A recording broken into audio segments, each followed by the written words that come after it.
IAS success story.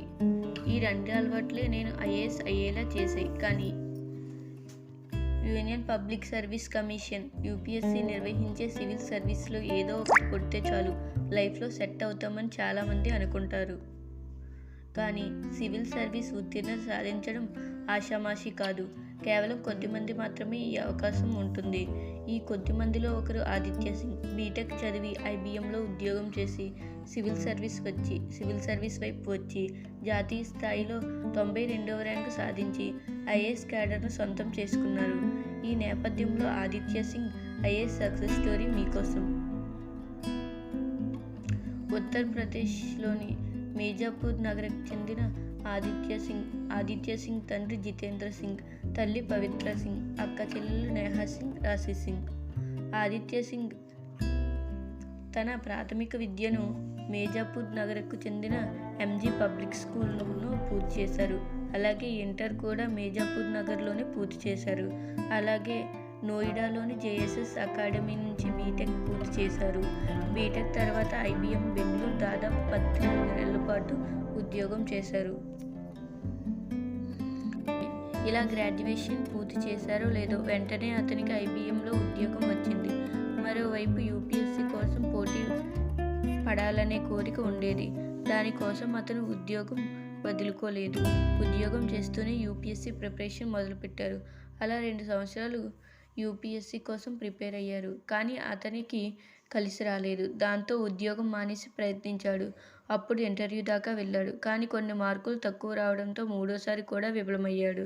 ఇక 4వసారి మరింత పట్టుదలతో ప్రయత్నించాడు. చివరకు విజయం సాధించాడు. 5వ ప్రయత్నంలో యూపీఎస్సీ సివిల్స్ జాతీయ స్థాయిలో 92వ ర్యాంకు సాధించి ఐఏఎస్ క్యాడర్ సొంతం చేసుకున్నాడు. ప్రతి పరిస్థితిలోనూ తన కుటుంబం తనకు చాలా అండగా నిలిచింది. కొన్ని మార్కుల తేడాతో ఆదిత్య సింగ్ 2018 పరీక్షల్లో ఇంటర్వ్యూ దాకా వచ్చాడు.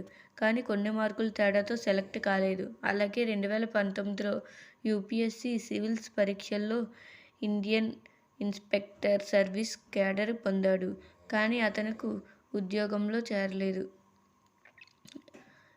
ఈలోగా యూపీపీసీఎస్ పరీక్ష రాశాడు.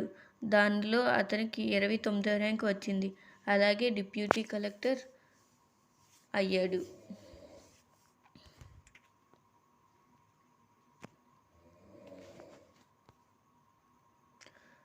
గ్రామీణ నేపథ్యంలో పెరిగిన ఆదిత్య చిన్నప్పటి నుంచి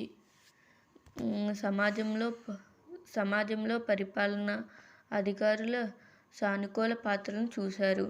ఇది సామాన్యుడికి సురక్షితమైన వాతావరణాన్ని అందించడం, లేదా రోజువారీ జీవితంలో సామాన్యుడి సమస్యలను పరిష్కరించడం. సమాజంలో ఎవరికైనా ఏదైనా సమస్య ఉంటే అతను పరిపాలనా అధికారుల వైపు ఆశతో చూస్తాడు. కాలేజీ రోజుల నుంచి అతను తన జిల్లాలో పనిచేసే అడ్మినిస్ట్రేటర్ ఆఫీసర్ పని చూసినప్పుడు నేను కూడా అదే చేయాలని ఆయన భావించాడు. ఈ విషయంలో అతనికి కుటుంబం పూర్తి మద్దతు ఉంది. అతని ఉత్సాహం అంతకన్నా ఎక్కువ పెరిగింది. తర్వాత అతను గ్రాడ్యుయేషన్ చేయడానికి నోయిడా వెళ్ళి సివిల్ సర్వీస్ ప్రిపరేషన్ కొనసాగించాడు. అలాంటి పిల్లలతో పోటీ పడడానికి ఆదిత్య సింగ్ చిన్నప్పటి నుండి సగటు విద్యార్థి.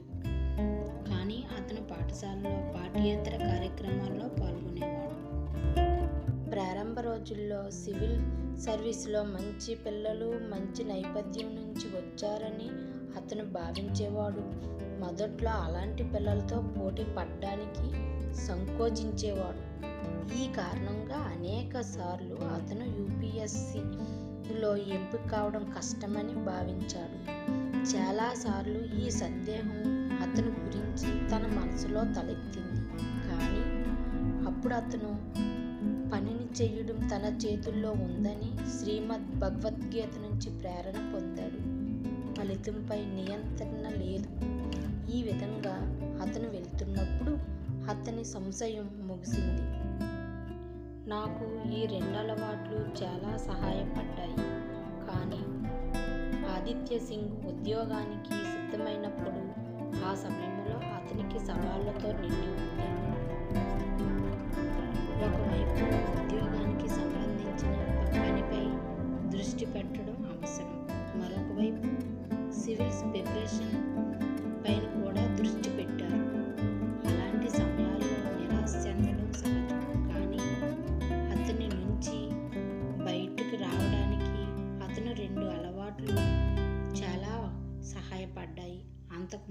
అతడు క్రమం తప్పకుండా జ్ఞానం చేసేవాడు.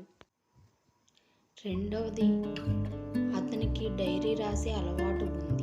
మీరు మీతో కొంత సమయం గడుపుతున్నప్పుడు మీరు మీ పనిని చేస్తున్నట్లు మీతో నిజాయితీగా ఉంటారని వారు అంటున్నారు.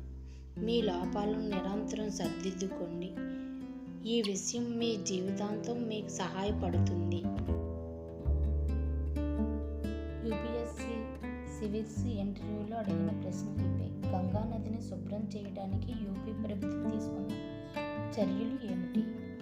గంగా నదిని